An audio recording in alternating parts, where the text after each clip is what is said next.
बिस्मिल्लाहिर्रहमानिर्रहीम। अस्सलाम वालेकुम। हाय व्यूज़, आज मैं मटर कीमा बनाने लगी हूँ। ये जो कीमा मैंने इसके अंदर डाल दी है। अब मैं इसके अंदर ये कटा हुआ प्याज, टमाटर और ये लहसुन अदरक का पेस्ट, ये ज़ीरा और काली मिर्ची शामिल कर दूँगी इसके अंदर।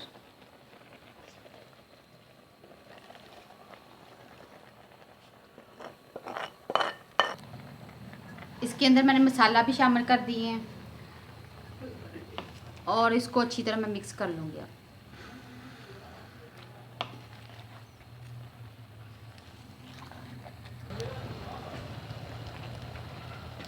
कीमा मेरा गल चुका है। अब मैं इसके अंदर ये मसाले शामिल कर दूँगी, नमक, मिर्च, हल्दी और पिसा मसाला शामिल कर दूँगी इसके अंदर और इसको अच्छी तरह मैं मिक्स कर लूँगी।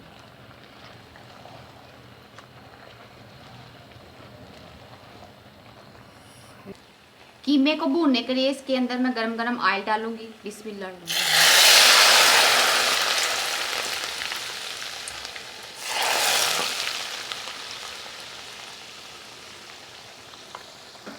अब मैं इसको अच्छी तरह भून लूँगी।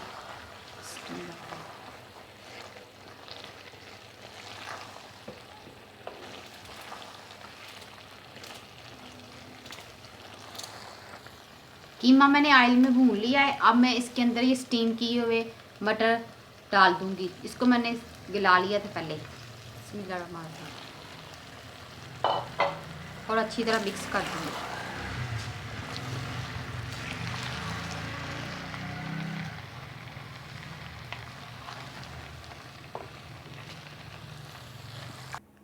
अल्हम्दुलिल्लाह माशाल्लाह से मेरा कीमा मटर तैयार हो चुका है।